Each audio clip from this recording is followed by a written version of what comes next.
Je dirige un magazine pour enfants qui s'appelle Récré Azur dans le sud de la France et Récré Paname à Paris et en Île-de-France. Je m'occupe de négocier surtout les partenariats pour ce magazine qui est un gratuit pour enfants.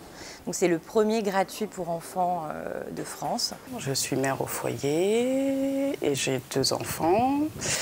Et je propose mes services en fait dans la décoration et l'animation de fêtes d'enfants, telles que la baby shower, les goûters, les anniversaires et les baptêmes. J'ai un espace qui est dédié à la maison. Alors c'est un tout petit atelier mais qui me permet de travailler et où je fais toutes mes créations. J'ai fondé mon entreprise en 2009 sous le statut auto-entrepreneur et en tant qu'attachée de presse freelance. J'ai été embauchée dans une agence de relations presse et j'ai été licenciée. J'ai été très déçue. Avec mon mari, on avait un désir d'avoir des enfants, donc du coup je suis tombée enceinte.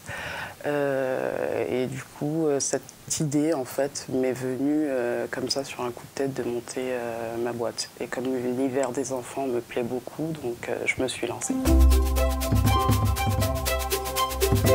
Quand on démarre et on n'a pas forcément un chiffre d'affaires faramineux, on est content quand même d'avoir un petit salaire à la fin du mois. Il y a quand même des facilités aussi à s'inscrire, ne serait-ce que sur le site d'auto-entrepreneur. On a rapidement un numéro de SIRET, on a rapidement la possibilité de facturer. Le plus rapide, le plus facile et il ne faut pas se cacher, les tâches, toutes les tâches administratives sont simplifiées.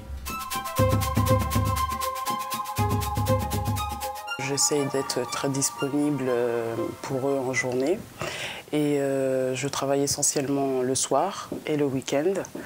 Pas tous les week-ends non plus pour être présent avec eux, pour partager des moments. C'est difficile au début, on ne peut pas travailler avec un bébé dans la même pièce. Et même quand il est dans la pièce d'à côté, c'est difficile de se concentrer et d'être à ce qu'on fait. Et à l'époque où j'ai démarré, j'ai eu la chance d'avoir tout de suite une place en crèche.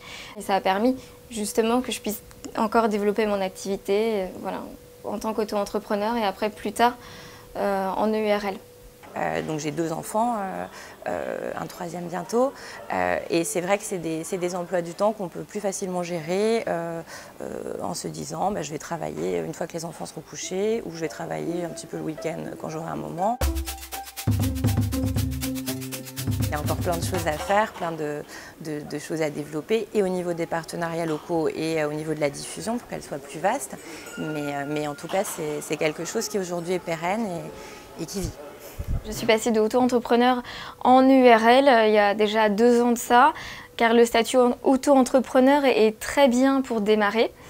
En revanche, si on veut développer sa structure, ça reste limité puisqu'on a un chiffre d'affaires qui est limité, on ne peut pas déduire ses frais.